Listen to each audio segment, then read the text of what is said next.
Go ahead and get started here right now. So I'll call the meeting to order of the Omaha Planning Board. The Planning Board members that are here today are Jeff Moore, David Rosacker, Chris Rupert, Jorge Sotolongo, Matt Tondel, Patrick Morris, Vice Chair, and I'm Michael Pate, Chair.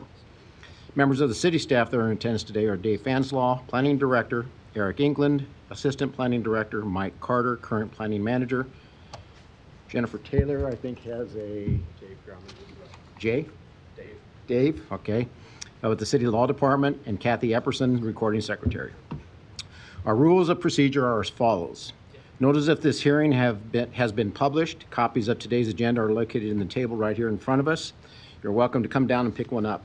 The cases on the consent agenda will be heard first.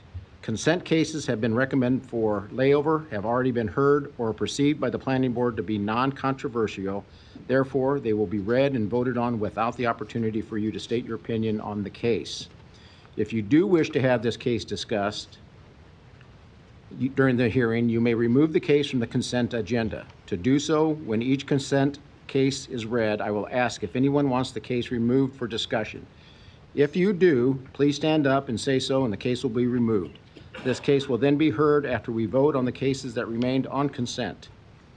When the case is heard, you will have the opportunity to come to the podium, clearly state your name and address, and give your testimony at that time. When hearing cases on the regular agenda, the board will first hear from the applicant, and after the applicant states their case, we will hear from the proponents, and then we will hear from the opponents. After both sides are heard, the public hearing will then be closed, and no additional testimony will be permitted unless board member requests additional information. When at the podium, please clearly state your name, address, and whom you are representing for the record. Your testimony is very important to us. In the interest of time and courtesy to others, please be short and to the point. We will try to limit each case to 10 minutes. Those directly involved in the case, please speak first. We request that large groups select a spokesperson to represent that group, therefore eliminating repetitive testimony. When giving testimony, please provide new information and try not to repeat what has previously been said. We do ask that all speakers and others be treated with courtesy and with respect. In that regard, please remain silent while seated and please turn off your cell phones.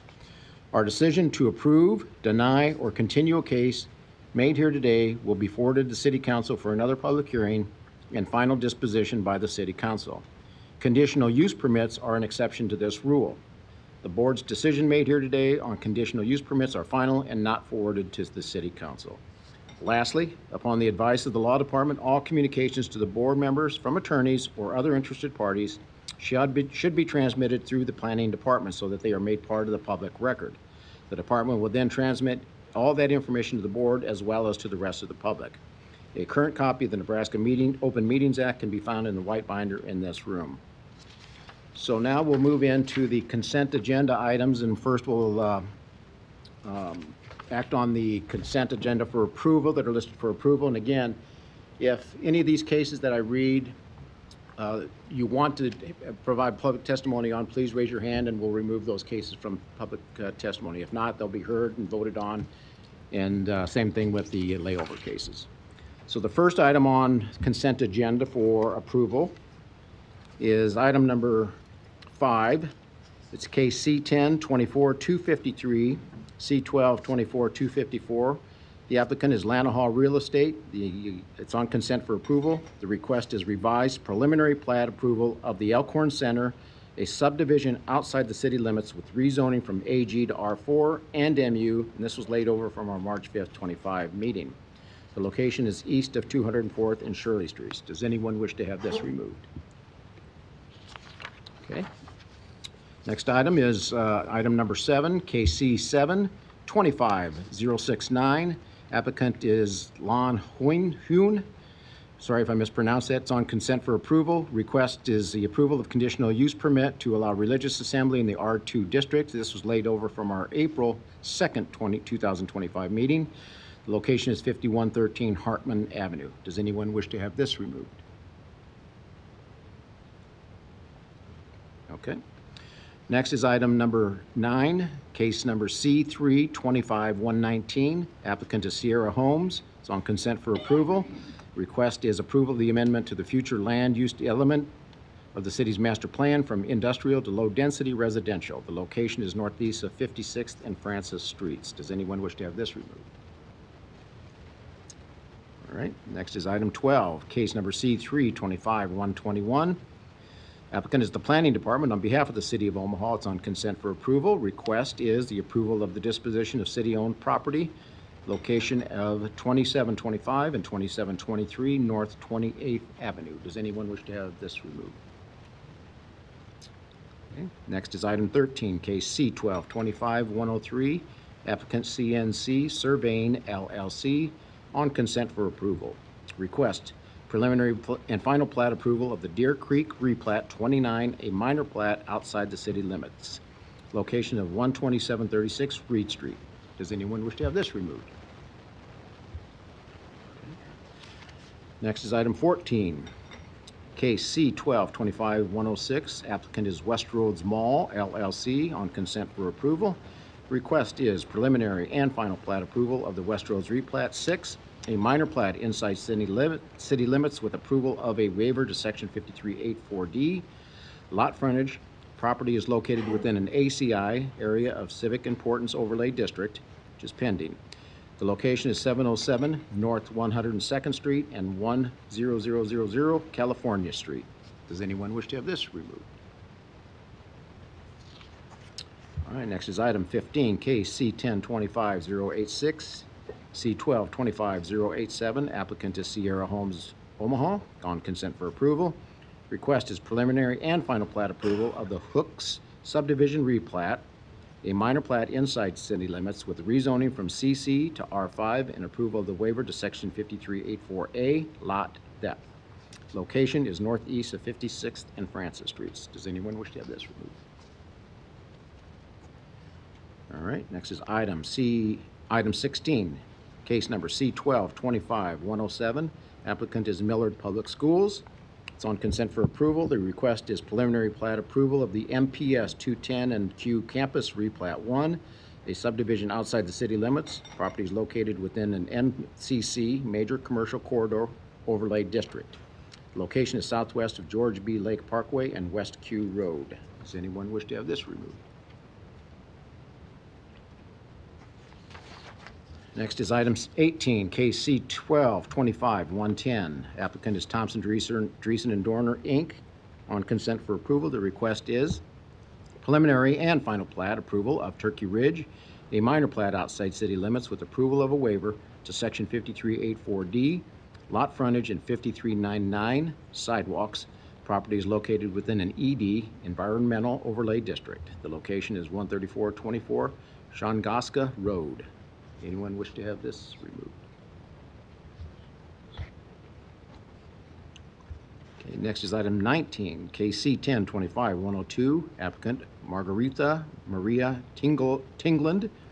It's on consent for approval. The request is rezoning from GC to R5, location of 4508 North 42nd. Does anyone wish to have this removed?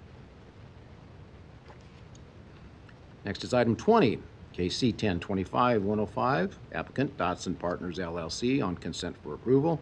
Request rezoning from R435 to R5, location of 2316 North 48th Street. Does anyone wish to have this removed?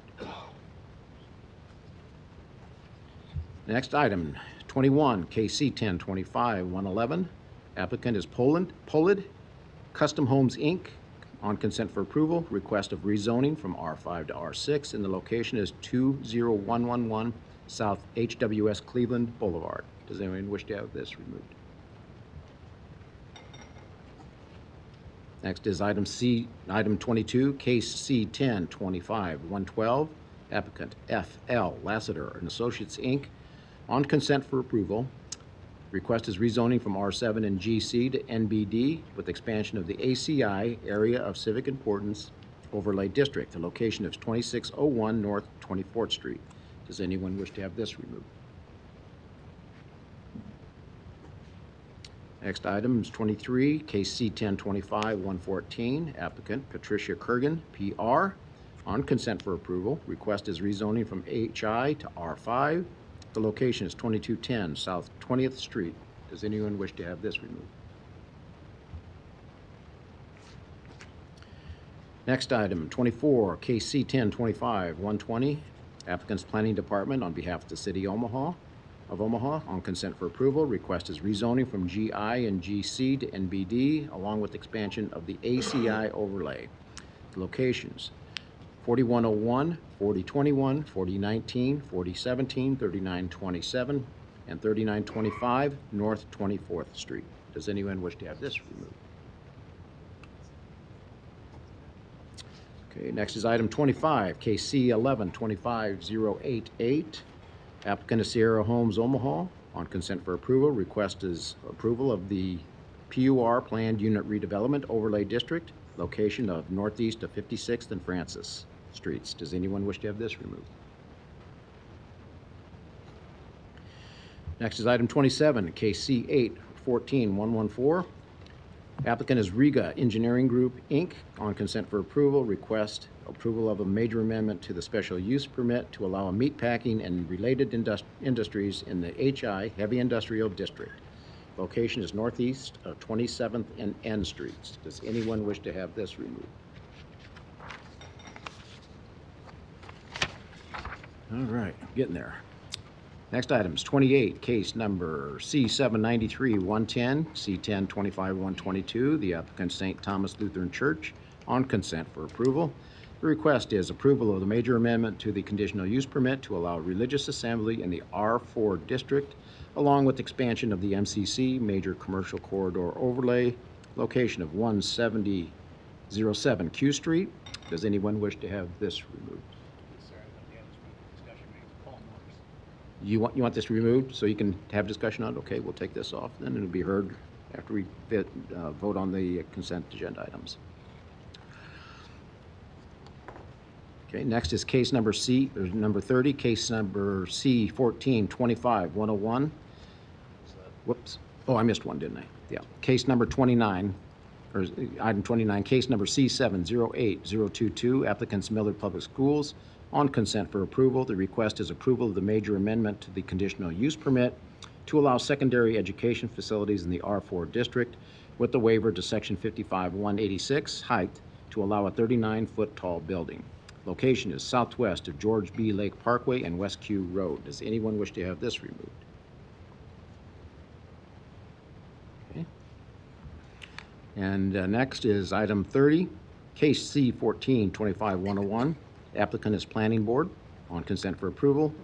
The request is approval of the vacation of the portion of an east-west alley right-of-way located west of 33rd Street and north of Emmett Street. Does anyone wish to have this removed? Okay. That concludes our consent on for approval, with the exception of item number 28, which will be heard in public with public testimony. Next, I'll read the consent cases on consent for layover. Are there 3 or 4? Okay.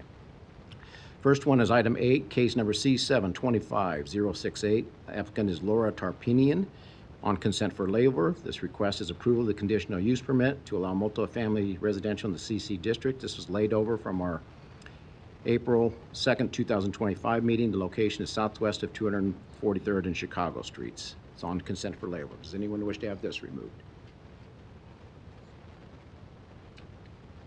Okay, next is item number 17. Case number C1225-108, applicant D&E LLC on consent for layover. The request is preliminary plat approval of the Walnut Hill Replat 10, a subdivision inside city limits, with approval of the waiver to section 5384A lot depth. The location is 1116 and 1120 North 40th Street. Does anyone wish to have this removed?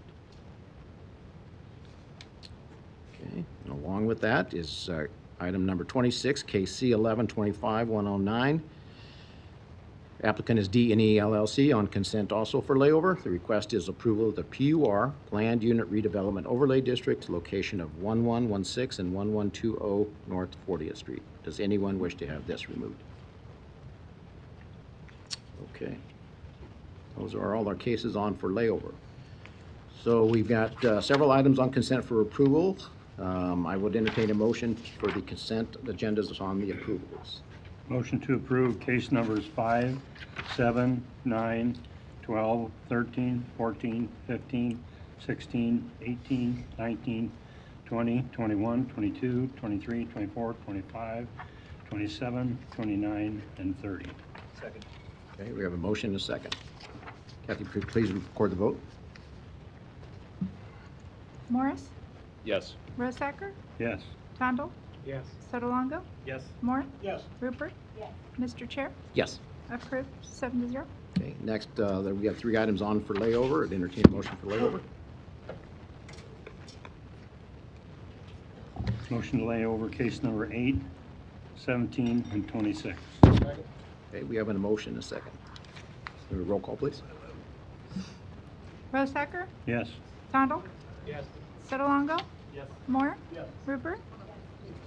Morris, Yes. Mr. Chair, Yes. approved 7-0. Okay, thank you. You guys are ahead of me.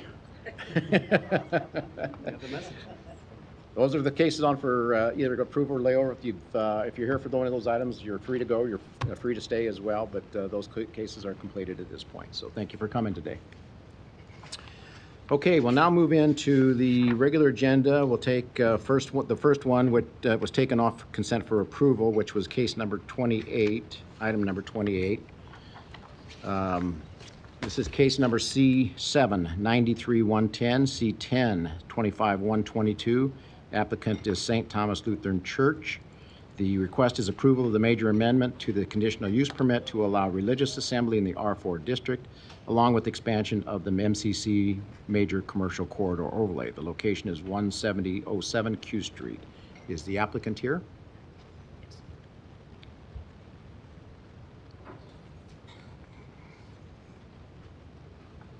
Name and address, please, for the record. Good afternoon. I'm Paul Morris, 17007 Q Street, Omaha, Nebraska, 68135. Okay. Okay, the item that I have up for discussion is the new requirement that you're asking about with the monument sign front setback of 12 feet. The current monument sign that we have is, the setback is 5 feet. And the way our property is built is after it's almost exactly about 8 feet, there's a sharp incline down to our main property. So if we would happen to move the sign back to that 12-foot, the top of the sign practically would be about level with the street. And with the sight lines and everything else, you wouldn't even be able to see the seat. So it wouldn't even make sense for us to put in a sign if we would need to set it that far back. So I guess I'm asking if there's a possibility for us to stay at the 5-foot setback, or the other thing that I would request is to have a taller sign than what we are applying for right now. Is that the only issue you have at this point? Yes. Then is that that particular issue? Yes. Eric will address that. Okay. Yeah. I'm going to call, see if there's anybody else that wants to testify, and if Okay. not, then we'll give you a response to that. Okay, thank you. Thank you. Are there any other supporters? Okay. Are there any opponents that wish to speak? Okay, seeing none, I'll close the public hearing. Eric, please. Yeah, so I've driven by the site actually just this morning on my way into work, so I'm familiar.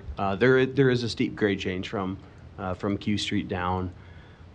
This is a concept that staff is currently looking into with our signage codes and any potential future code changes as far as how we can treat those that have the elevation changes.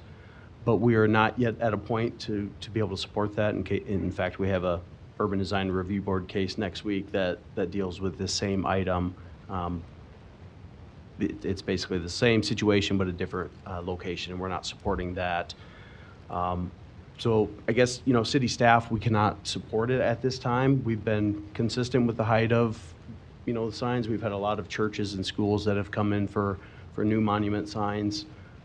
We've been very consistent in keeping the height recommendation at the 6 feet allowance. Obviously, we're supportive of the electronic and the other the size requirements or the size increase that do require waivers. But at this time, we cannot support a reduced setback, but I do acknowledge there is a grade change. You can build up, you know, there's a famous church off of 680 that's kind of done the same thing. That is one way that you could elevate the base of the sign, is, you know, do some mounding. I don't know if that works for their site or not. That's an idea, but at this point, the city would not be willing to support the reduced setback to 5 feet. If there were a change to be made, how long would that process take then? It's not the near future soon months enough. here. It's not soon enough if they're wanting to build this sign in the relatively new future. So I don't know. I don't have a clear answer on when any potential code change could be involved. But like I said, it is something we're looking at, but we haven't dug deep enough into what those specifics could be for this instance. So if the sign doesn't fit for them right now, what would be the best course of action for them? Would we lay it over, until maybe the code has been updated? Would we deny it? I'm just trying to ask, and maybe we should bring them back up to see what, if they're not going to build the sign, how do we vote moving forward, I guess? Do we pass it and then they'd have to come back again once the signage is updated? That's a lot, sorry. Yeah, no, that's okay. It's just difficult because I don't know the timeline on the code change. I mean, it has been something we've been working on for a while, and it is something that we need to keep moving. There's a lot of components in the signage code, but obviously this is one specific item. So unfortunately, I don't have a great timeline that I can tell you of when the city would propose any potential changes. As far as the applicant, I guess, you know, you could get their perspective on timing. You know, if it is something that, you know, they could seek approval as recommended now, but if they decide not to build it, perhaps a code change could address some of those. I just don't know. It's a lot of speculation. So, I mean, they could ask, you know, to lay over and you know, further analyze it, see if there's something they can do as far as, you know, I mean, if they were going to grade and build up their own site, that wouldn't necessarily have to be incorporated in this action. That would just be something they could do along with the building permit for the sign. But I don't know if that's a feasible option or not.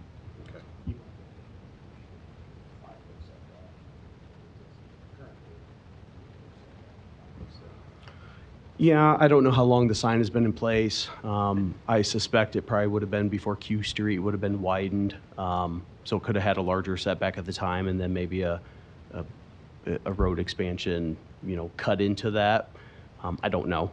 Or perhaps it was, you know, I guess without knowing when it was built or what the specific, you know, setback requirements. Why don't you come back up?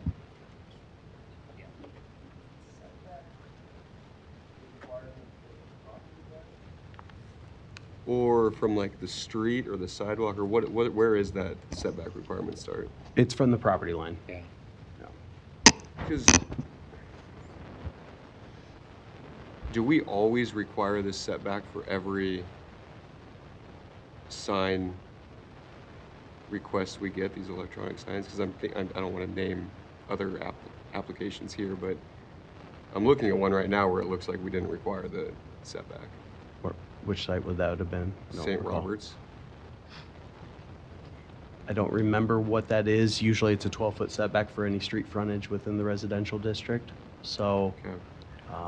obviously we've had a lot of these cases Yeah. with churches and schools. And we've gotten better at approving these. When I first got on the board, I mean, we turned these down all the time. I say I can answer that question. I did that sign. You did that sign? Yeah, I'm Andy Nelson with American Lift and Sign. It was 12 feet. Was it? Yeah, yeah. Dogus could be. So, Paul, you kind of heard the city's response to this. Yeah. What's your Yeah, so, no, I think we are looking to, you know, get the new sign in as soon as possible. The one we have now is either needs a major renovation or else we go with something new. And I think we feel it would serve us and the community better to have the electronic sign just for, you know, displaying messages and events and those types of things. Oh, excuse me, sorry. There you go. And so no, I think that we would request to get approval with the conditions that were stated in the letter at this point in time, and then we would obviously have to look on our end as far as, like you recommended, building up the area and the mound and that type of stuff, and, you know, keeping it as aesthetically pleasing as possible at that point in time. So that's what we would request. Your church has been there for quite a while. Yeah, Q Street was- yeah, it's on the site. Yeah, the church has been on that site for at least 26 years. Yeah. And I think that sign was about the same time when that first monument sign was put in. And actually, I have a question about the buildup, because that was one of the things that we discussed prior to Yeah. coming in today, was in case that needed to happen. There was comment that, does it have to extend all the way down the property if we build up that area to where it's at least level with that top plane? Or just, is there a certain perimeter around the sign that it would have to be built up from the planning department's perspective? There's not a specific code regulation. I'd probably need to coordinate with our sign inspector to see what has been allowed. Obviously, it can't just be Right. the Yeah. size of the sign and a Right. pedestal, but Right. it also wouldn't be the length of the property. So I know that's a big difference Okay. between the two. Yeah. I guess I would have to coordinate on what he's seen or allowed, but I guess it would have to be reasonable. But the zoning code does not address that issue. Okay. So. Thank you. In theory, they could- excuse me, but in theory, they could do like an extension of that grade to the south and then put a retaining wall or something on it to hold it on that slope. Something like that would satisfy it, as long as they could get the 12-foot setback. Yeah, the 12-foot setback is, you know, the distance from, you know, the Q Street property line. I guess, you know, without seeing any renderings or how much elevation or how much building up. I mean, it has to be reasonable, obviously. It's, you know. So I don't think that answers your question, Well, but I know, no, I think it's all right. No, I understand. Yeah, but I understand what you're saying. I think so. you've got a workable situation here. Yeah. Yeah, I do, So, yeah, so your preference would be that we'd pass it as recommended, correct, and then you would deal with it, correct, basically? Okay. yes. But Okay. I thought it was worth a shot to ask. No, that's good. That's good. Okay, Thanks, Paul. understood. And thanks. All right, thank you. Thank you. All right. With that, I will entertain a motion. well, let me. I'm sorry. Here, go ahead. Yeah, I'll just add the city's official recommendation. So approval of the MCC overlay district and approval of the major amendment to the conditional use permit for religious assembly in the R4 district, subject to the 8 conditions in the report. Okay, now I'll take a motion, please. Motion to approve the MCC Major Commercial Corridor Overlay District, approval of a major amendment to a conditional use permit to allow religious assembly in the R4 district, subject to the 8 conditions in the recommendation report. Okay, I have a motion and a second. Please record the vote. Tondel? Yes. Sotolongo? Yes. Moore? Yes. Rupert? Yes. Morris? Yes. Rosacker? Yes, Mr. Chair? Yes. Approved 7-0. Thank you. Next, we've got 4 items on the administrative part of the agenda, and these will be heard in order, but there will be no public testimony on these items. The first one is item 1, case number C1025-115 and C1225-116. Applicant is Woodland Homes, Inc. Request is final plat approval of the Whispering Hollow, formerly Sunrise and Daybreak, a subdivision outside city limits with rezoning from AG to R4. The location is northwest of 192nd and Ellison Avenue. Eric? Yeah, so this final plat is unique as it combines 2 previously separate preliminary plats into one final plat. So that would be of Sunrise, which had 133 lots, and then the second phase of Daybreak, which is on the south half, which had 103 lots. So total, this final plat, it has 236 lots and 6 outlots. The subdivision agreement, there will be 2 separate subdivision agreements because there will be 2 SIDs involved, so when it goes to final plat. So that is a bit unusual, but it's something that the city staff can work through. So this does improve 192nd Street on the east side for a sizable length for this property, which is between Fort and Ida. Staff recommends approval of the rezoning from AG to R4, approval of the final plat subject to submittal of an acceptable final subdivision agreements prior to forwarding to City Council. Okay, thank you. Any questions? Not, I'll entertain a motion. Motion for the approval of rezoning from AG to R4, approval of the final plat subject to submittal of an acceptable final subdivision agreement prior to forwarding the request to City Council for final action. Second. I have a motion and a second. Kathy, please record the vote. Sotolongo? Yes. Moore? Yes. Rupert? Morris? Yes. Rosacker? Yes.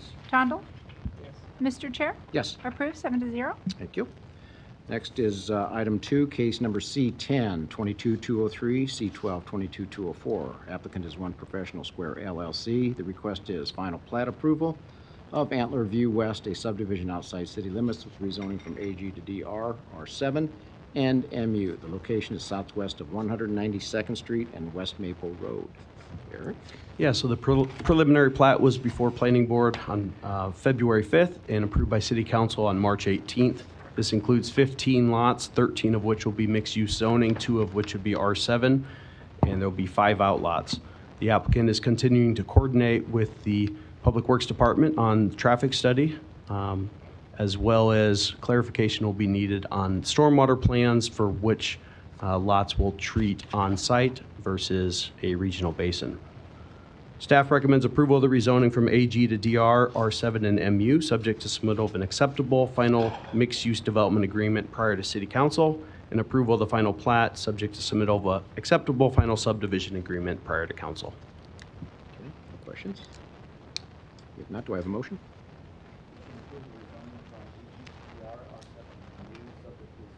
Acceptable mixed-use development agreement prior to forwarding to the City Council. Approval of the final plat subject to submittal of an acceptable final subdivision agreement prior to forwarding the request to City Council for final action. Second. Okay, we have a motion and a second. Kathy, please record the vote. Moore? Yes. Rupert? Morris? Yes. Rosacker? Yes. Tondel? Yes. Sotolongo? Yes. Mr. Chair? Yes. Approved, 7-0. Thank you.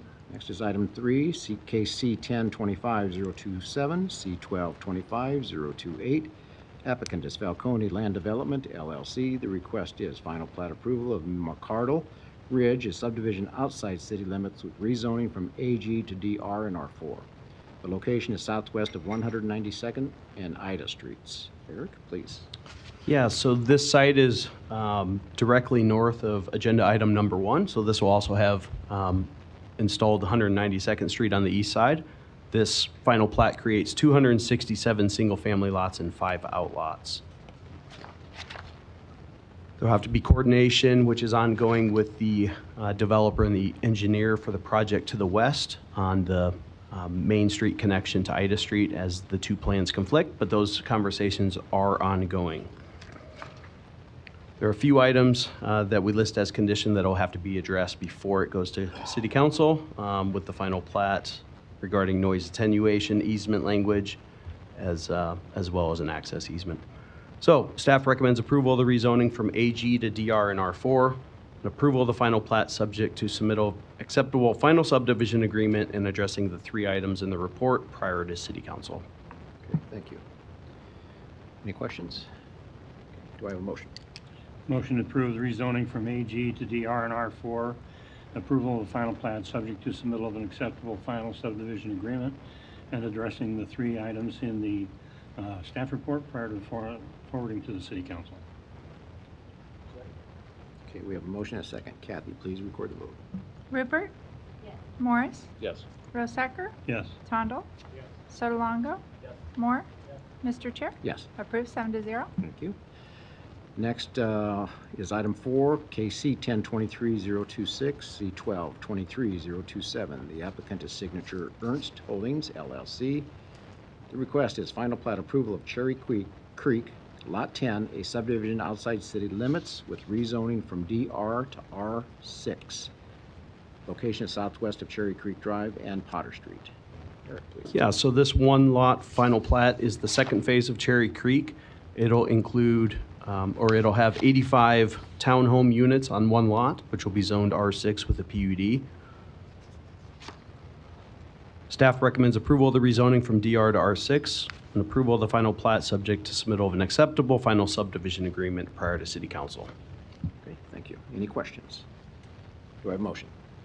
Motion the rezoning from DR to R6 and approval of the final plat subject to submittal of an acceptable final subdivision agreement prior to forwarding the request to City Council. Second. Okay, we have a motion and a second. Kathy, please record the vote. Morris? Yes. Rosacker, Yes. Tondal, Sotolongo, Moore, Rupert. Mr. Chair, Yes, approved 7-0. thank you. All right, those are cases on administrative part of the agenda. Now we move into the other cases. The first one is special use permit, item 6, case number C8-16040. The applicant is Hanson Property Development, Inc. The request is approval of a major amendment to a special use permit to allow scrap and salvage services in the GI district. Portions of the property are located within the FF, Flood Fringe, and FW, Floodway overlay districts. This is laid over from the October 2nd, 2024 meeting. Location is 5940 South 60th Street. May we hear from the applicant, please? My name is Clancy Peterson, 14747 California Street, Suite 2. U-Pull operates as a automobile salvage and parts reseller. This is an application for a major amendment to its existing special use permit to allow the operation of a hammer mill on the property. Clancy, could you pull the other microphone up so they're, thank you, so they're together. Most of the information as to the actual operation of the hammer mill is contained in the application. I don't know how much detail you'd like me to go into. I'm happy to explain the process if you'd like. Basically what it is it's a resizer for automobiles so that we can go ahead and sort off the more valuable parts, and then the secondary parts, the automobile residue is then resorted again so that the Zorba or other recyclable parts can be sorted off and then sold as well. The applicant submitted a minor amendment to its special use permit in, I think, November for the construction of a fence around the perimeter of the property, which has been completed. There was also a storm water mitigation design off of the concrete pad that was poured that was completed. The actual design of that changed just a little bit based on from what was included in the application, but it's pretty much the same with the 3-basin filtration system. I believe that is totally completed at this point, and as well as the grading permit, which permitted the full concrete layout, which was completed prior to the submission of the amendment to the special use permit. So if you guys have any questions, follow-up questions on this, I'm happy to answer those at this time, but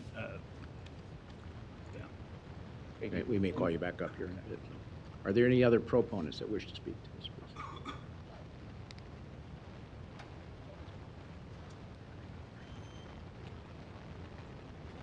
I'm Steve Bruskowski. I live within about 4 blocks from Give us the address, please. the Hansons. I worry about the We need your address. 5612 Weir Street. Thank you.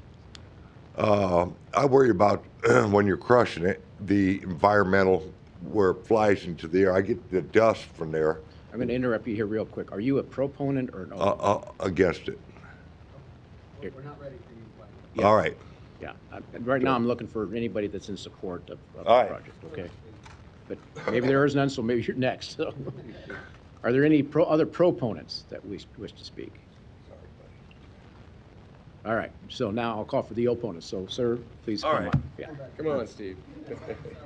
I just worry about the environmental impact. Is kind of like when they're smashed into cars, the chemicals fly up through the neighborhood. Like I said, I already get enough dust.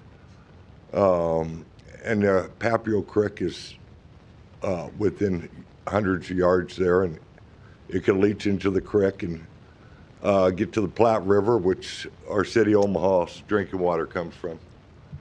So that was just some of my concerns. Okay, Thanks. thank you, Steve. Are there any other opponents that wish to speak on this? Good afternoon. I'm Thomas White. My business address is 3214 St. Mary's Avenue, Omaha, Nebraska. I represent Nebraska Forward Fund, and we have serious concerns. I will be brief, but it is important to at least restate the history. This is an intense industrial process. Make no mistake about that. The initial construction of this site began without one permit, no permits at all. There was not one, but at least 2 orders from city planning department to stop construction. Both were ignored. This is not a good track record for running an environmentally sensitive operation that has to comply with safety standards, or the citizens of Omaha's health will be at risk. Those safety standards include, but are not limited to, water and air and noise. There has been no traffic study that I'm aware of. There are 5 schools within this area. There are going to be more semis. You will see more of that. One of the things that did bring us here, the last thing, was the air quality permit. Now, the air quality permit, as I read it, does not say this site will not emit harmful toxins. It does not say that at all. It says the city of Omaha in general is within federal standards and that this won't put us over those standards. That is no assurance of neighborhood safety whatsoever. And that needs to be clarified. And in part, that is something I am responsible for. My friend Don Wesley was handling that aspect and he passed away, and we missed that hearing. But there are serious questions in both the water quality and in the air quality, because neither one talk about with any specificity what will be released. And Omaha has a horrible history of putting very dangerous operations and then tolerating them for generations in poorer communities. I have told you this morning, mentioned ASARCO.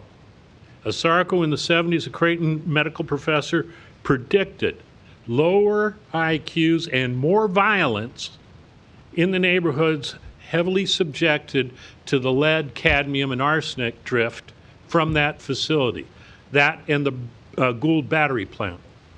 Nevertheless, we tolerated that. Today, as I understand it, we're the largest Superfund site in the continental United States, geographically. We're still cleaning up that mess.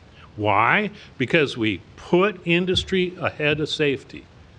And in this case, I have to tell you, this industry has not done anything to earn your trust. On several occasions, they just, with utter contempt, ignored lawful orders by city planning. That's not a good basis to move forward, and there's a good reason many neighbors who, again, haven't been here, they will be at the city council if this goes on, are really upset.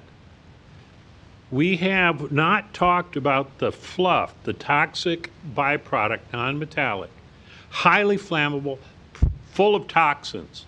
It can be blown by the wind, and they catch fire regularly. And then you will have a toxic plume of smoke. That has not been accounted for in the air quality standards. So we'd ask this panel, we ask your board to please do not pass this conditional use. Get good, clean answers as to whether or not we are just permitting industry to push their way to the front of the line without going through the really necessary steps. Thank you. Thank you, Tom. Okay, are there any other opponents that wish to speak on this?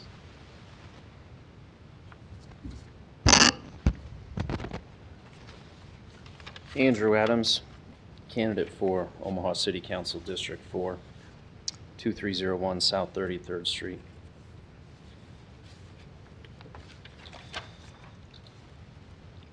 So I'm here to voice strong opposition to this facility. It's in my district. Let's be clear. This proposal is not about a business opening its doors. It is about whether you are willing to compromise the health of my constituents, our peace, and the character of our neighborhood for something that brings noise, pollution, and widespread concern. Let's talk about this noise. Obviously, this is not a quiet operation. We're talking about the sound of steel being twisted, heavy machinery operating all day, every day. That kind of industrial activity does not belong near homes, does not belong near our parks, our schools.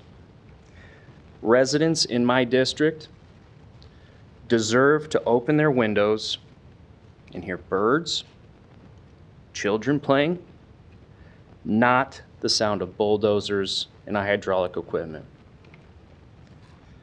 Now, pollution.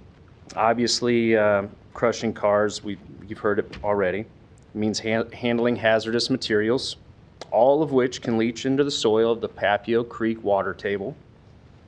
It means particulates in the air that worsen asthma and runoff that threatens our local environment.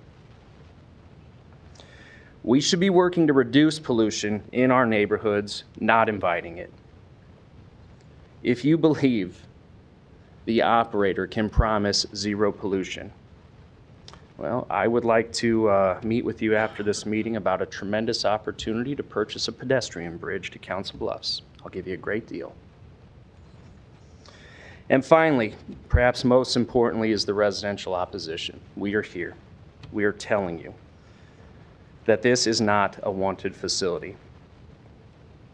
Our voices matter, and you have the responsibility to listen. This facility might make money for the owner, but the cost will be paid for by the rest of us through lower property valuations, higher health risks, and erosion of our quality of life. I urge this board to reject this proposal. Let's invest in developments that lift neighborhoods up and not irresponsible industries that wear us down. Thank you, Andrew.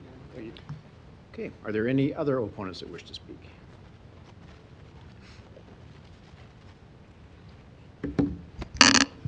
Hello, my name is Gab Rima. I live at 4125 South 13th Street. I reside in the City Council district that this facility is in, and I am here as an opponent. As the gentleman mentioned before, Omaha is home to an enormous Superfund site. We still have high levels of lead in our soil from putting industry needs ahead of our neighbors in both South Omaha and North Omaha. And we know that these things can have health impacts. I personally, as someone who grew up in an area that was a former Superfund site, I had to have my blood tested for lead levels every single year of my childhood, watching for those health impacts.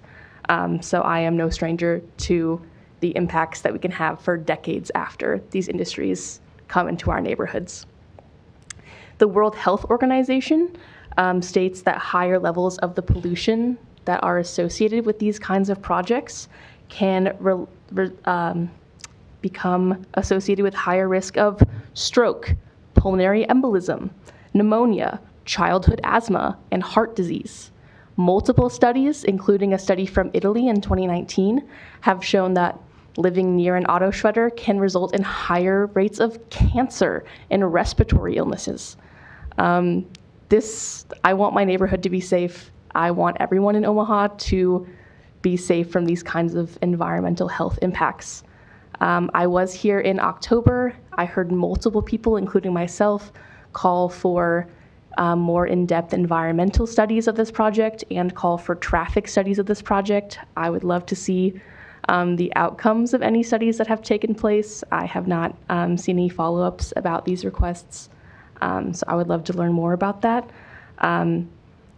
And we know that car shredders are associated with dangerous hazmat fires that can negatively impact air quality, like the fire at the Upola facility in Lincoln last September.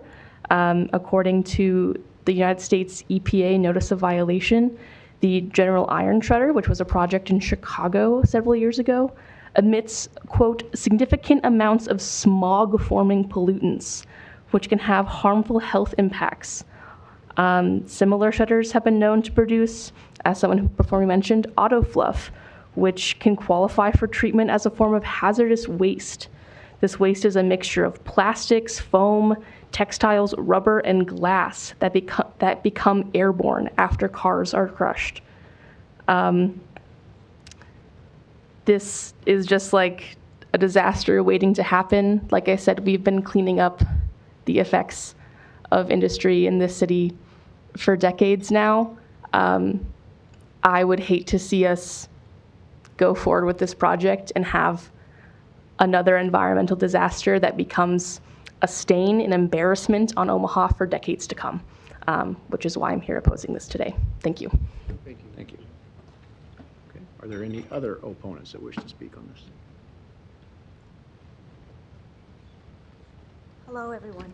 My name is Stephanie Matthews, and my address is 5710 M Street. I strongly oppose the car shredder. I think I've seen many of you before. I've been at the previous planning board meetings where the car shredder has been presented. I just want to reiterate that it's a very high volume hazardous process that is dangerous for the environment and the creek that's nearby. A recent example of how these car shredders are dangerous is an explosion that happened just in March in Detroit. So there are other, cities across the country that have had issues, which other people have kind of brought up some other examples in the previous meetings and again here today. So I want to keep it kind of short, so I would just reiterate the main points from the last time, which most of them were based off of the letter that was emailed to everyone from the Douglas County Health Department that had recommendations for this car shredder. I ask that all of those are followed before allowing any permits for this business. Second, I request that the car shredder only operates Monday through Friday from 10 to 4 p.m. if it ever gets to the point that it actually, gets all the permits and meets requirements and is deemed safe for the community. The third thing is I ask that there's significant community outreach to the communities that are within 2 miles of the car shredder, because that distance has been shown to cause health issues for the community and show increases in various problems that people have in that area. Fourth, the traffic study, which I asked for last time to be done. I have seen nothing on that. And that can be very burdensome for our community in areas where, the roads already have issues. And then fifth and final thing, which is most important if this moves forward, is I ask that the Douglas County Health Department and the Nebraska Department of Environmental and Energy place air monitors around the car shredder center, so that air quality is efficiently monitored for risk to us, and also something is done to monitor the water. And this is most important because this company has shown to be irresponsible in terms of concerns for our health and well-being in the nearby area. So there needs to be actual a set schedule of when things would be monitored, and something that's continual, that doesn't just happen once and then years later nothing is being done to monitor this, because it is known to be a hazardous practice. And the car shredder stands to gain a lot of money from this business while increasing pollution in our area that we are not creating, and then we have to carry the burden of that. So thank you. Great, thank you. Okay, are there any other opponents who wish to speak on this? Okay.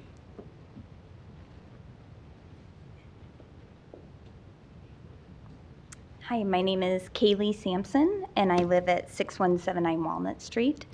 A lot of what I was going to say has already been said, so I just want to be on the record in my support of what has already been said from the opponents. And one thing I just want to reiterate is the fact that the owners of this operation have a history of violating permits, indicating that they are doing things they know they shouldn't be doing, or they are doing things they have no idea they shouldn't be doing. Both of which I think are a dangerous mix when you put in a large volume industrial process that has known environmental impacts. The other thing, I thought there was a great statement that Mr. White shared, which was if we move forward with these messy industrial allowing these to happen, we're putting industry ahead of safety. And if Omaha gets a reputation of that, I think that may have effects on brain drain in the city. And as someone who tries to be a walking advertisement for how great it is to live in Omaha, I would really hate to see that happen. So thank you for your time. Thank you. Thank you. Any other opponents? If not, Clancy, you want to come back up? There's several things to unpack here. Yeah, we've got a couple. Name and address again, please. Yep, Clancy Peterson, on behalf of the applicant. I guess we'll start, I'll just try to go down the line and hit everything kind of in order. Noise was brought up. We do have a pretty substantial engineering proposal for the noise reduction. It was a 30-foot by 70-foot noise panel that's on there. As far as being able to sit in that area and listen to the birds chirping and nature, that can't happen because there's a shotgun range directly on the other side of Papio Creek from the proposed location of the hammer mill. And there's a tree shredding operation immediately to the south. There's another recycler. I think there's a rock crusher. I believe they're a little bit further to the north. So it's not like we're going out into a national forest and we're setting up camp in the middle of Yellowstone, some nature area. There Clancy, is. Let me ask you on those panels. Is that around the entire perimeter, or how is that going to be erected? Those are on the south side and mostly packed around the mill. Let's see if I can show you the design here. Here are the. So it's going to be enclosed. It's going to be enclosed, but there's a steep grade drop off on the north side, so there's kind of a natural noise barrier there. The noise would really only escape to the south if these noise mitigation panels weren't put on there.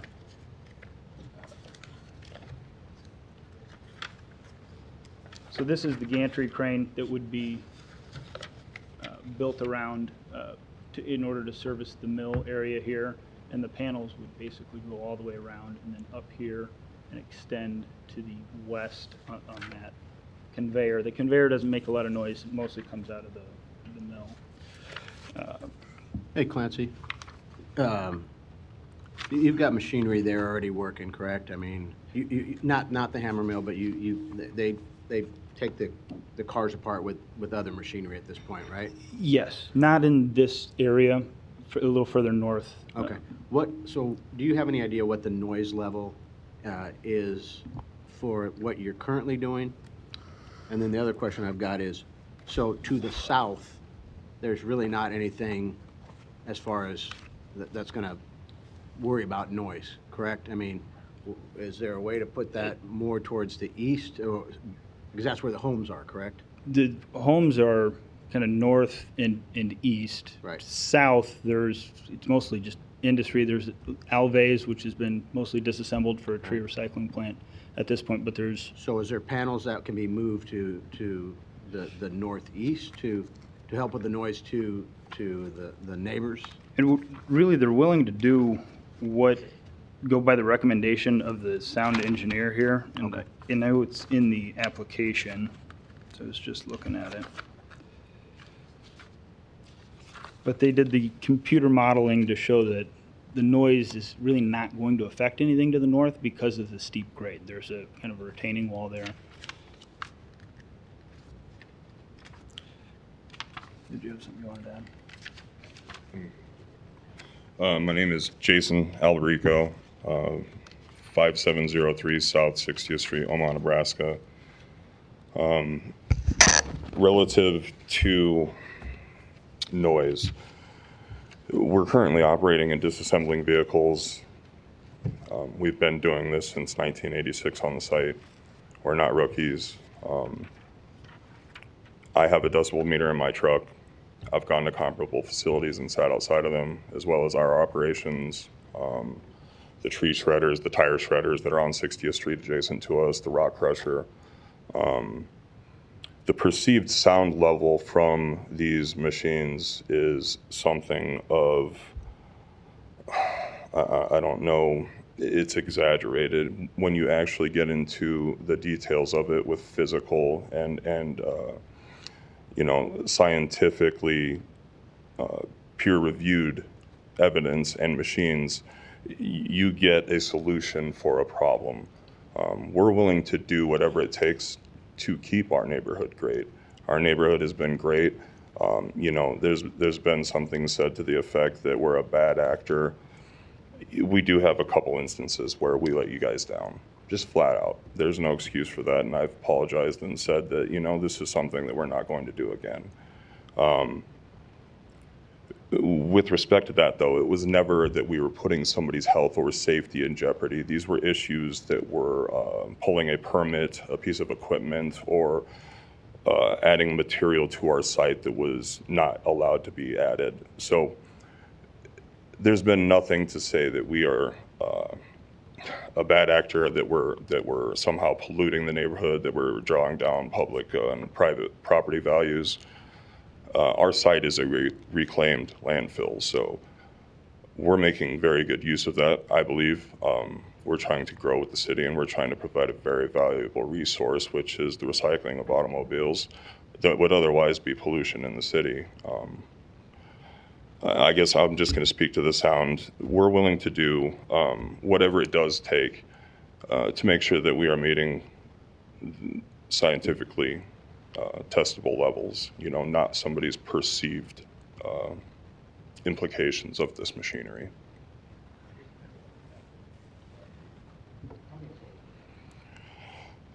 Company-wide, about 56.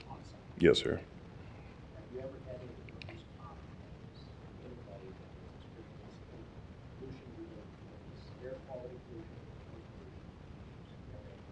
No, sir, not in that respect. I have had other claims.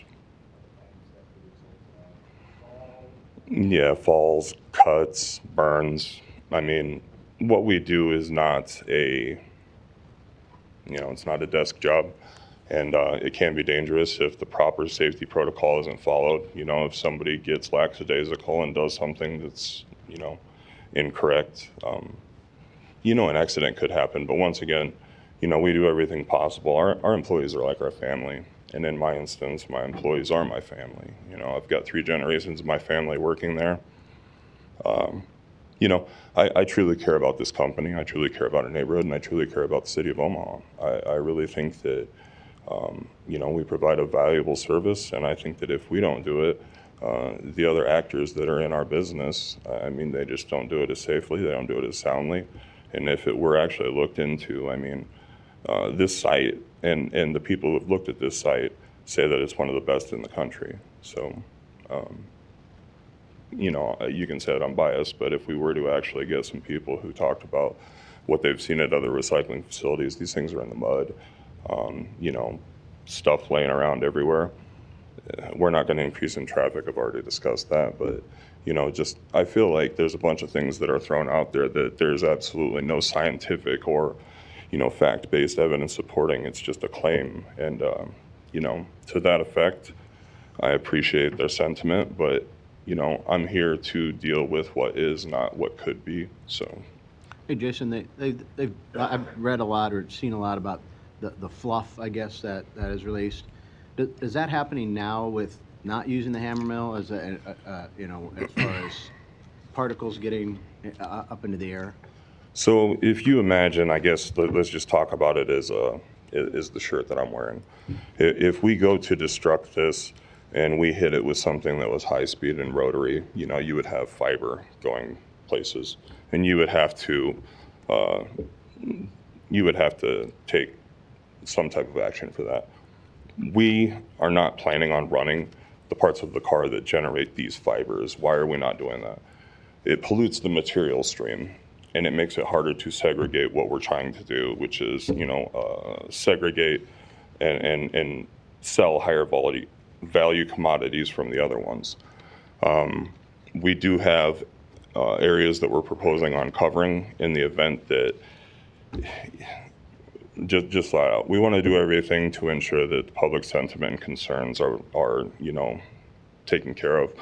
But the ASR and the fluff and the talk about it being toxic, these machines when we talk about a shredder, it depends on what you're putting in the shredder, what's going to come out of the shredder, because I can't put in my shirt and end up with gold, you know, and I can't put in my shirt and end up with radioactive waste. So the machine itself and what we put into it is not going to be generating a fibrous particulate. It's going to be generating plastic, the belt on an engine, aluminum, cast steel, sheet steel. Just you know, what we feed into it is solely what can come out of it. That's the easiest way to explain it. And then out of those, you know, the technologies that are coming out and the opportunities that are available for this ASR product, they actually segregate and take portions of this and cover landfills with it. It is not all some toxic waste or sludge or, you know, micron that's going to become airborne, and specifically not in our case because it just, we're not running that material.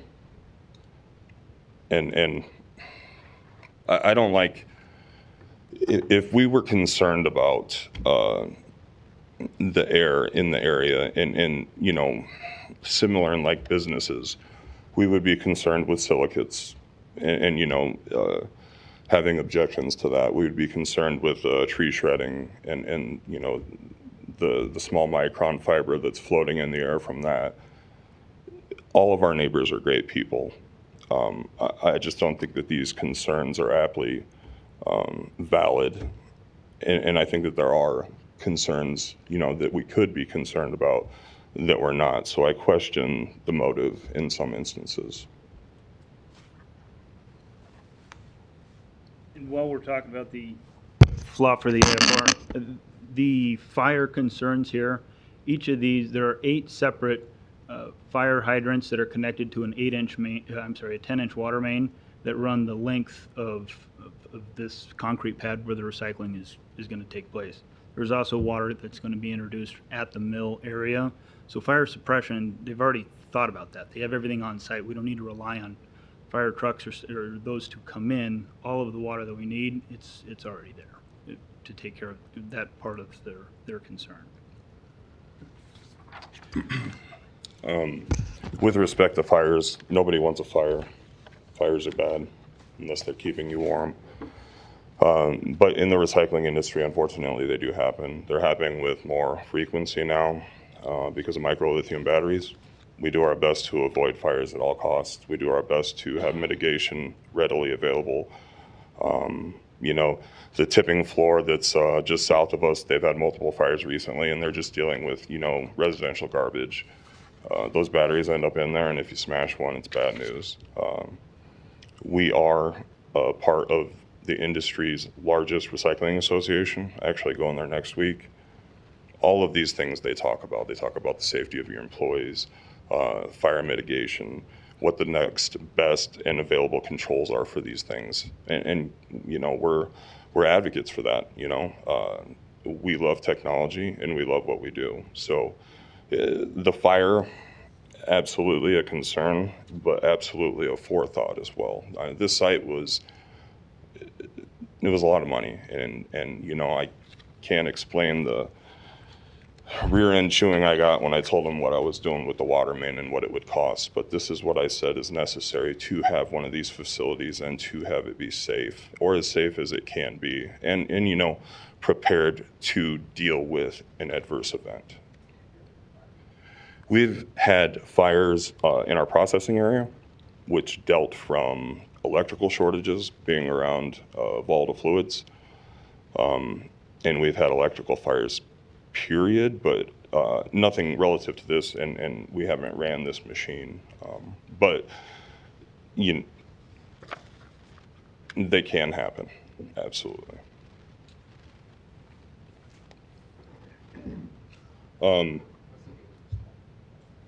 This?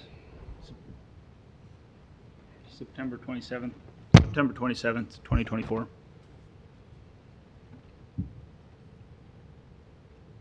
And I'm just setting up, if you have more questions for Jason, I can defer to him, or I can hopefully go down my list.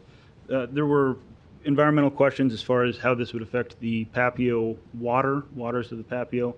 We worked with the state, and the Nebraska Department of Environment and Energy does not anticipate any negative impact to waters of the state. They've looked at it. They know exactly what we're doing, and this is the letter that we were asked to get, and the state is on board. They're fully informed. As to the air permit,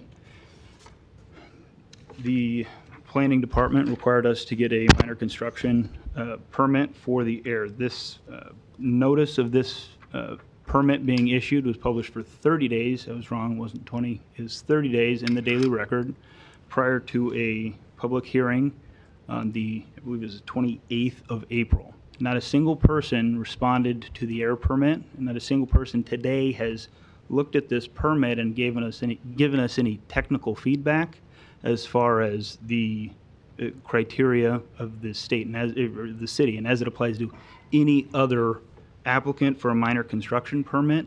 They're going in here and they're looking at certain language that they disagree with, but they haven't provided any actual technical feedback. We don't have an environmental engineer here saying, hey, we think that these numbers are wrong, or where did you come up with this? It's a kind of pound the table argument because there's not a lot of substantive fact to argue here. We've worked with the state and federal environmental agencies and city as well to get this approved. To go through, General Iron out of Chicago was referenced. This will be a 10th of the size of General Iron. So that's actually in the environmental air study that we prepared and we had ready for that hearing, the air permit hearing that, again, nobody attended. So we have all that information. We have submitted it. We've reviewed it with the city, and the city issued us the permit. So we are compliant with that.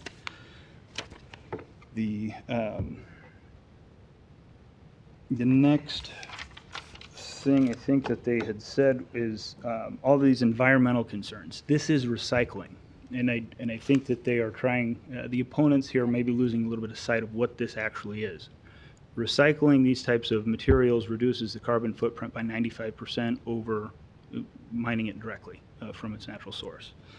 This is recycling. It is what it looks like. It is not always pretty, but it is very necessary for our environment and our continued and sustainable use of natural resources. The soil. There was a soil concern as far as items leaching into the soil. There's a massive concrete pad. If you look at the site plan here, this concrete pad is where all of this disassembly and recycling is going to happen. There are 4 stormwater inlets. All of the water runoff, anything that comes off here, is treated through the through basin filtration system per the recommendation of James Environmental, the environmental engineer that helped design it in conjunction with TD2. So there's not really a concern that the material is going to leach through concrete.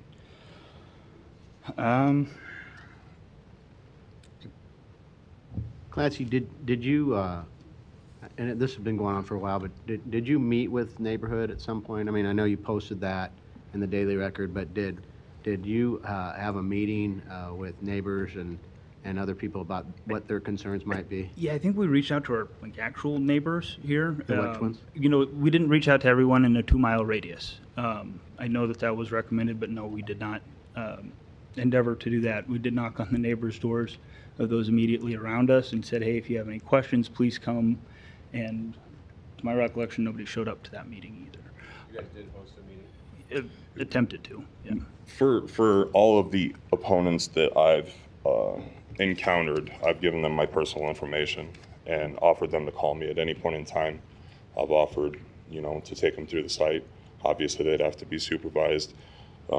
But once again, we just haven't had anything of substance or anybody who wanted to talk, Going back to the air permit briefly, you look at this thing and it's a bunch of stuff. It was said that we don't have technicals on this, and yes, we do. But even if I was to give technicals to you, technicals to myself, they mean a whole lot more to the engineer who actually proved this thing and said that this is scientifically backed and, it could be peer reviewed and pass. So having a measurement of something that you don't understand, I mean, you don't understand it. You deal with somebody to explain it to you.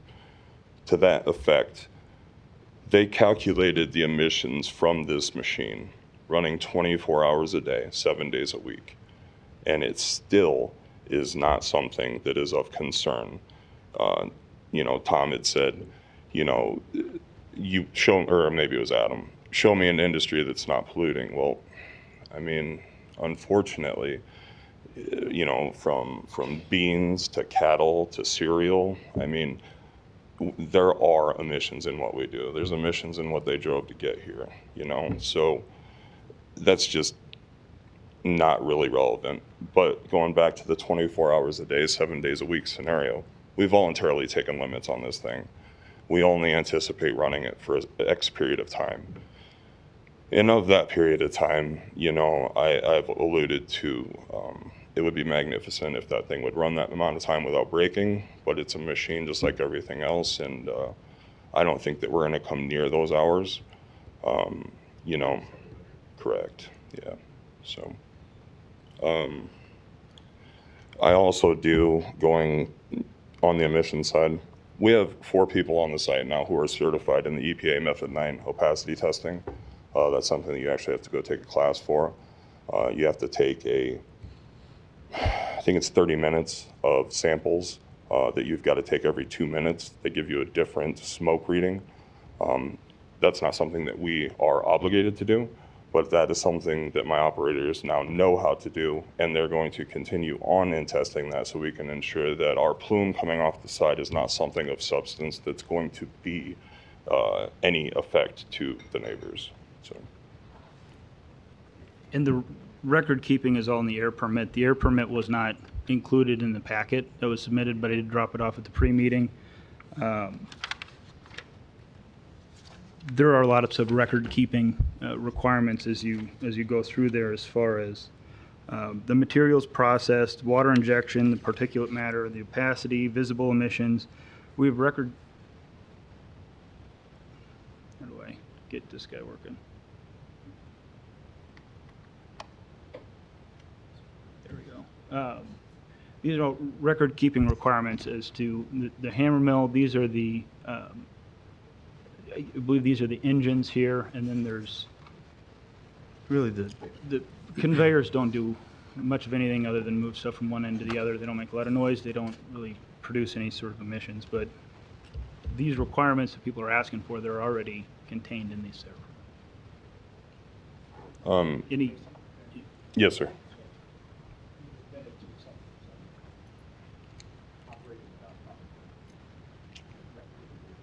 Absolutely. You shouldn't be doing that, right? Have you ever had any citations either from the city, from the state, from anybody about anything related to your operation at all?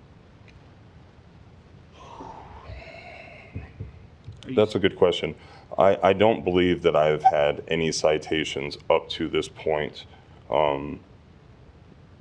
I've had some claims, like I said, like health claims and stuff like that, but I don't believe an agency has given me anything. When I looked us up on the EPA and other recyclers in the area, we weren't on the list for any tickets or anything of that nature. And I know that, we've been around since the 70s, and I actually have a letter in my toolbox. It's from the state, and it talks about using waste oil to suppress dust, and obviously those days are long and gone. Our ownership, it's hard to convince somebody who's done something his whole life not to do it. Thankfully, I've been able to work and get to the point where we're on the same page as far as operating with the city. I want to be able to come to the city and say, hey, we're looking at this piece of equipment. Is it a concern to you? Because if I show you a recycling magazine and I tell you what this thing does, that still doesn't explain what it is or if it's a concern to you. These things are more involved in that.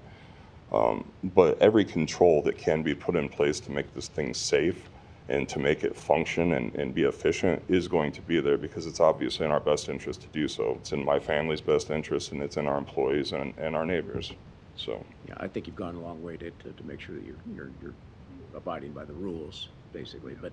Well, and I want it just to be on record that, you know, those days are gone and they happened. Okay. So one final question for me anyway is I think what you're doing is a very valuable service. If we did not have recycling facilities like you have, what would happen to those vehicles? The fact of the matter is it would just be done somewhere else, whether that was a legal and lawful operation. You know, you have to reduce something in size. Say you're going to get it onto a shipping container out of the country, it'd still have to be reduced in size to, you know, compartmentalize it.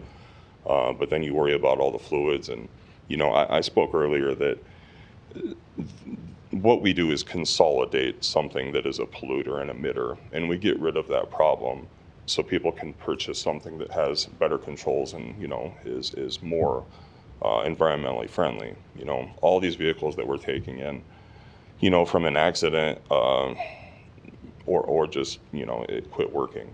All of these things were worse emitters than what you're going to go to a used car lot and purchase today or a new car.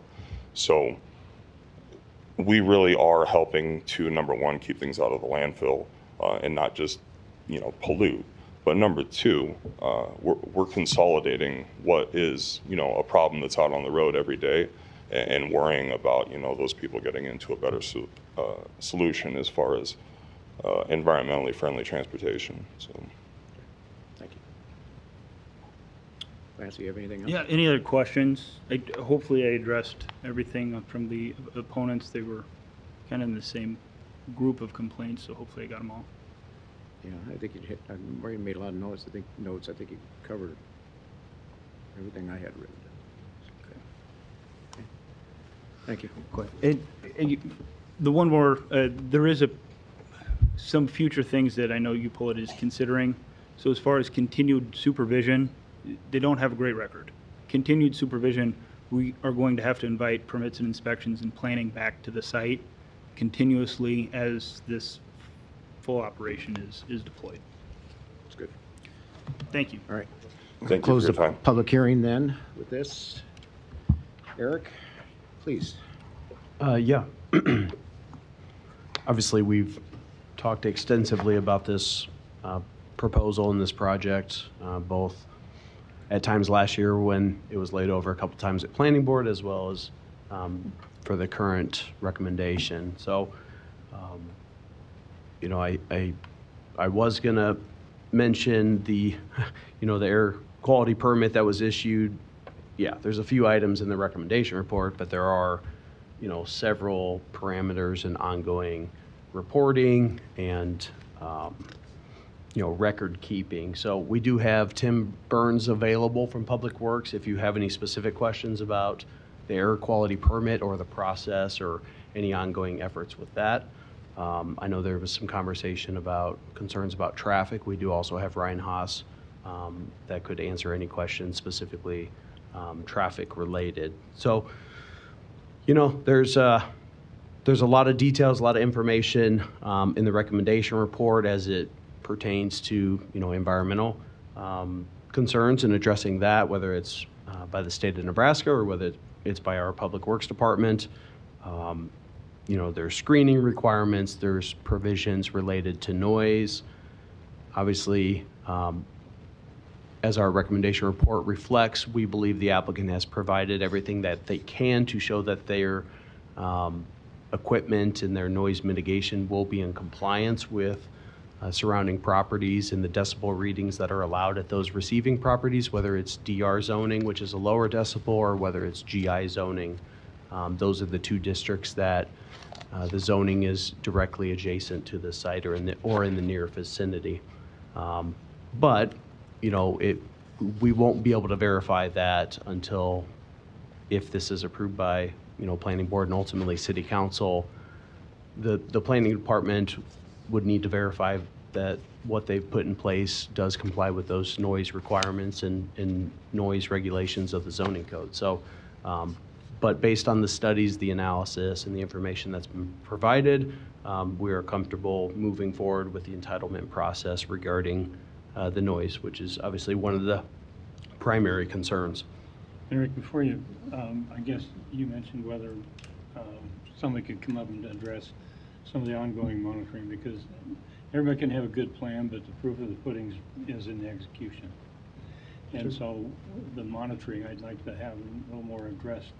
Sure. What monitoring is going to be done, what that looks like, you know, environmentally, both from sound and runoff and all the other issues. Okay, well, I can bring up Tim Burns from Public Works. He can answer some questions about the environmental, the air quality.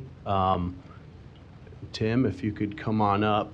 And then I guess for, you know, specifically for noise, that would be an ongoing planning department responsibility, and whether there are complaints that we would respond to. We have inspectors that have noise meters, so specifically the noise would be under planning department's purview, but I'll defer to Tim here if you want to ask any specific questions, or I can also offer any. Yeah, just to, Tim, thank you for coming up. Just to give us kind of an overview of how this is done in a ongoing basis to make sure everything is complied with. Right. Tim Burns, I'm with the City of Omaha's Air Quality Control Division, 5600 South 10th Street. Our construction permit that we've issued to UPullet requires that any of their operations, they have to monitor the operation on a daily basis. That's through record keeping. They're going to have to fill out logs for how much time the engines run to operate the shredder. The shredder is actually adjacent to a large diesel engine that provides the power for it.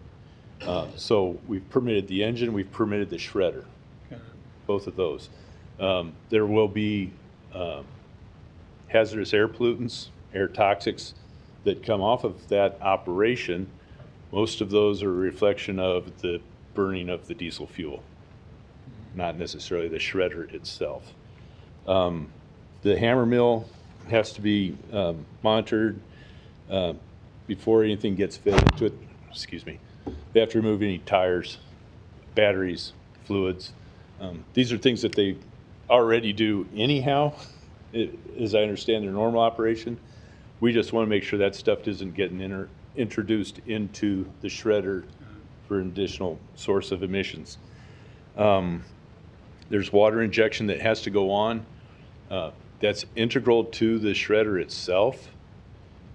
Part of it is to keep fires from happening. It's to cool the equipment as well. So we require it, but they have to have it. It's kind of, you know, you can't do it without it. It's kind of like having, I guess if you have antifreeze in your car, type of a deal. The opacity, again, they've gotten their folks trained on how to evaluate the opacity. Material, there's no doubt that some dust will be created. Their requirement is that it doesn't leave their property. So if it's created and they see it leaving their property, then they know that they have to take some adjustment to it and address that. How can they mitigate that from an environmental perspective? I would say it's mostly more water. I mean, it's an open situation. You don't have a fume hood. You don't have any kind of a hood over it to operate it. It would just be, I'm not an engineer, I'm actually a chemist, but my engineers tell me that trying to put something over that would capture and control it would just be very impractical. I guess we'll put it that way. All of the fuels that are used have to meet current standards. It's going to be low sulfur fuel, low sulfur diesel. Hey, Tim, how often do you get reports from UPullet on what their action plan is working, and if something was going badly, how do you find out from them self-reporting? They can certainly self-report. We have 50 sources that have operating permits in the city of Omaha. We have, I can't even tell you how many construction permits are out there for emergency generators, that type of a deal. We rely on them to let us know when they're having problems. When they are having problems and they don't tell us, the neighbors let us know. So we've always stressed, you know, you letting us know that you have a problem helps us make sure that it gets addressed quickly and appropriately. We have an annual report that will have to be submitted as to here's how many hours we've operated, here's where this was, here's what that was. And again, when there's any operational deviations, they're required to give us notice immediately. Do you have testing on your own? If I'm a neighbor, I'm not sure how I would know if something's being released into the air more than what it was when things were going right. How does the city manage that? Do they have their own independent air quality controls that also are keeping an eye on the situation? The Douglas County Health Department operates all of the air quality monitors in the Omaha area. Omaha is part of the MSA, which covers 3 counties in Iowa as well as 5 counties in Nebraska. The state operates some, Iowa operates some, and then Douglas County operates some in the Omaha Sarpy area for the state. They're under an agreement, part of the 105 and 103 grant progress. So those are measuring to show whether or not we're within the national ambient air quality standards. And the evaluation that we go through when we're issuing a permit allows us to determine whether or not we're going to continue to meet those standards, so we're in attainment with the national ambient air quality standards. So is there any on-site monitoring, or is it more just area monitoring? It's all area monitoring. The closest thing we've ever had to a site monitor was a sulfur dioxide monitor that was set up just south of North Omaha Public Power District's North Omaha Station.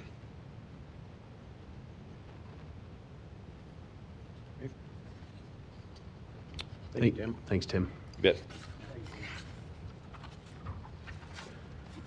So I guess I will get to the city's recommendation. Of course, you can have ongoing conversation, ask questions, please. But staff recommends approval of the major amendment to the special use permit to allow scrap and salvage services in the GI district, subject to the 9 conditions in the report. Of course, this is a major amendment to a special use permit, so it does need to go to city council. Your vote is a recommendation, of course, as is the city's recommendation. Okay, thank you, Eric. Are there any other questions? Anybody else? If not, I'll entertain a motion.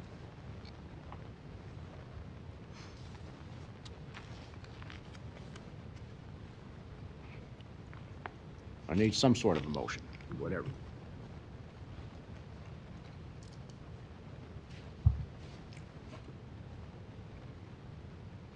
Motion for the approval of the major amendment to the special use permit to allow scrap and salvage services in the GI district, subject to meeting the following 9 conditions in the report. Second. Okay, thank you. I have a motion and a second. Kathy, please record the vote. Rosacker, Yes. Tondel, Yes. Sotolongo, Yes. Moore, Yes. Rupert, Morris, Yes. Mr. Chair. Yes. Approved 7-0. Okay, thank you. All right, thank you all.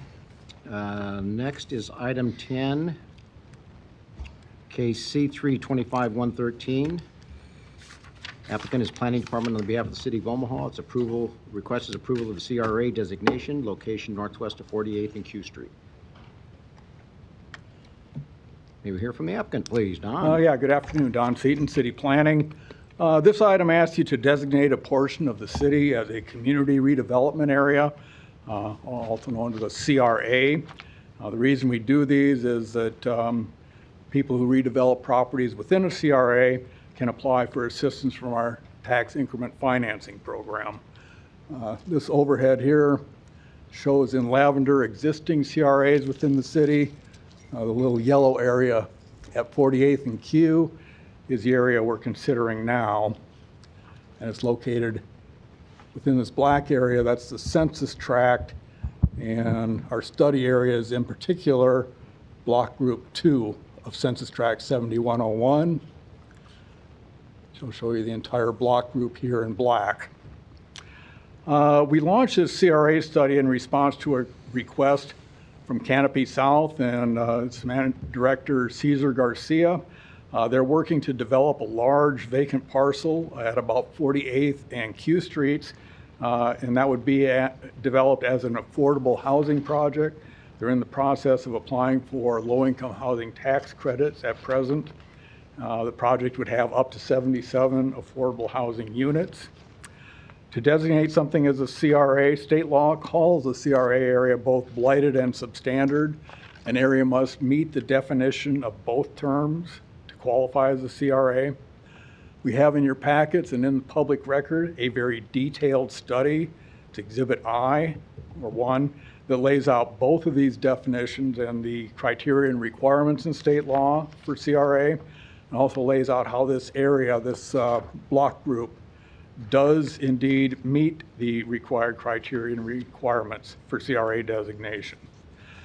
Specifically, this area meets the definition of blighted, Part B, because it has a the population area has a per capita income that is very low.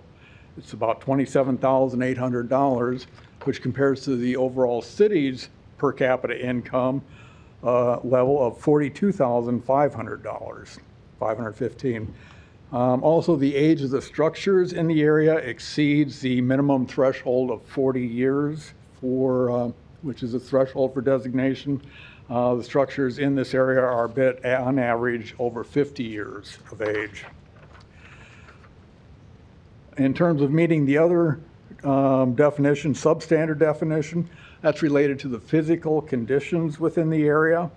And while the physical conditions within this area don't demonstrate severe visual blighting with a lot of boarded up buildings, the buildings are on average 50 years old and do display a degree of age-related wear, tear, and obsolescence.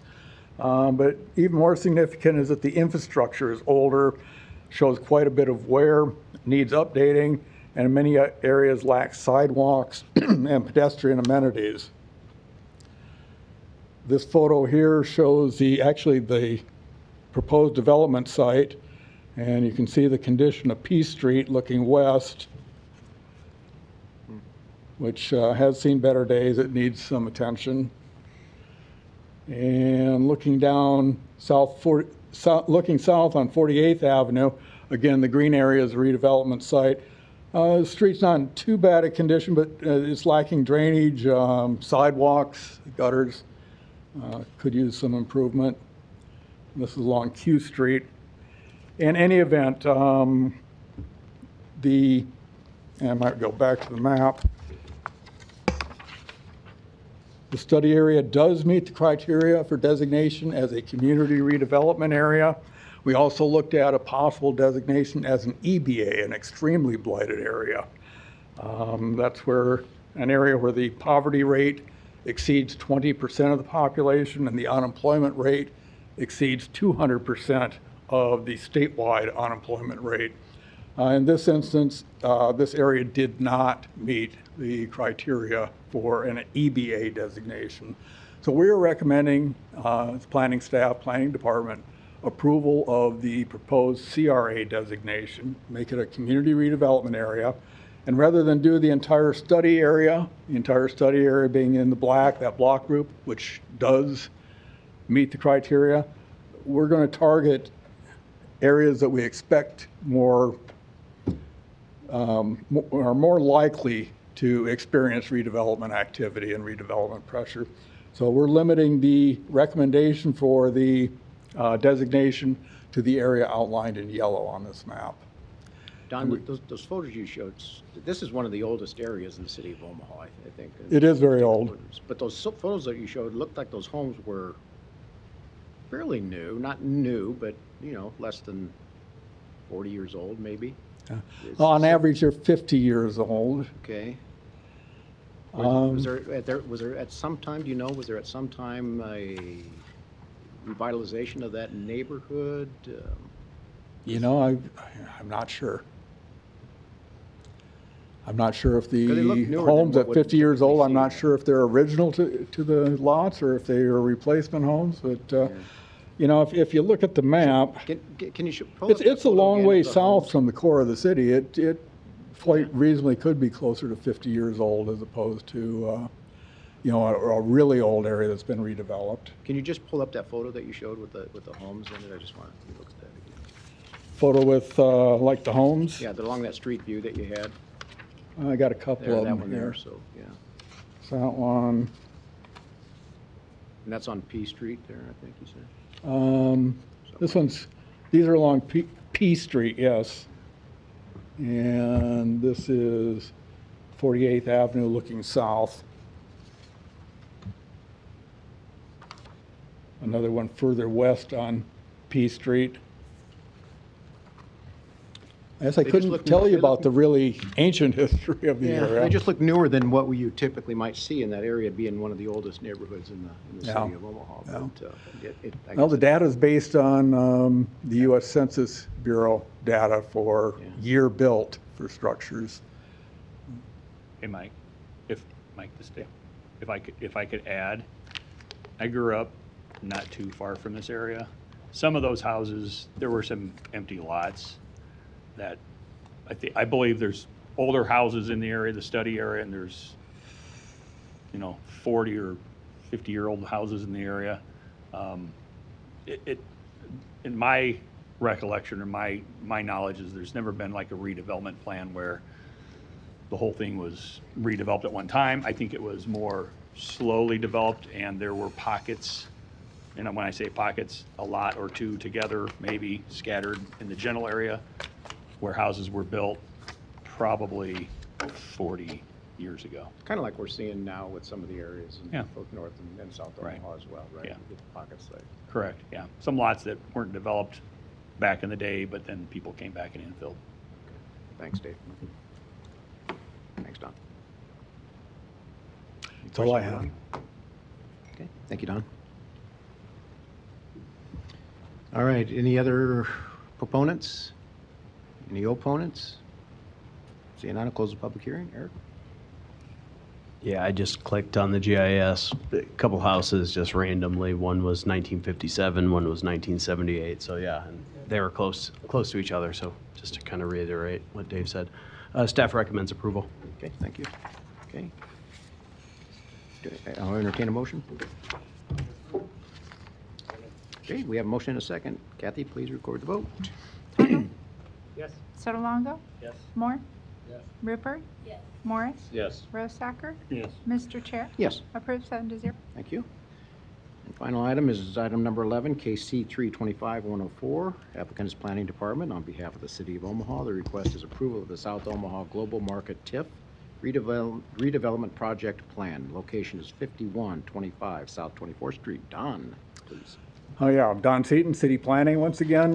This project is located, as you said, at 5123 South 24th Street. It's right along the commercial core of the commercial district of South Omaha. The existing vacant building was most recently occupied by a thrift store. It will undergo a comprehensive rehabilitation and be used as a business incubator for food service businesses. The building will have 16 indoor food vendor spaces available for lease, along with a kind of a commercial kitchen and an indoor event space for weekend markets and similar events. There will also be parking space available on the surface lot on the north end of the site for up to 4 food trucks, in addition to the other restaurant operations. There are some special streetscaping improvements all along South 24th Street, that commercial core of South Omaha. The applicants understand they're going to need to work with the city urban design planners to coordinate any changes they make in the streetscaping. The developer is GPA Properties, LLC, excuse me, represented by Gloria Patricia Avalos.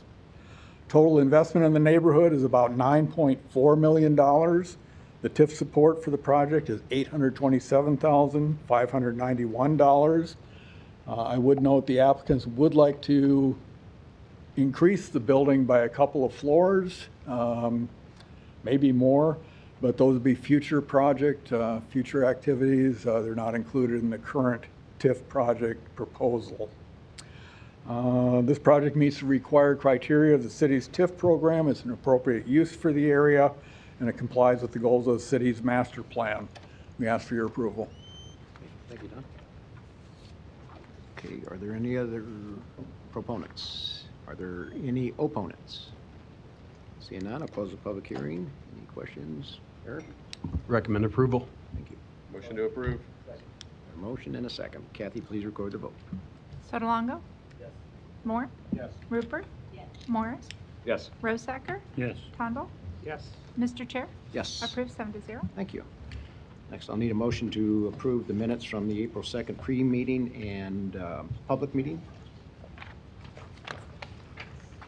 Motion to approve the April 2nd pre-meeting and public meeting minutes. Second. And we have a motion and a second. Please record the vote. Moore? Yes. Rupert? Morris? Yes. Rosacker? Yes. Tondel? I was not at that meeting. So abstain? Sotolongo? Yes. Mr. Chair? Yes. Approved 6-0. Does anyone want to make a motion to adjourn? Second. Motion and a second. Kathy, please record the vote. Rupert?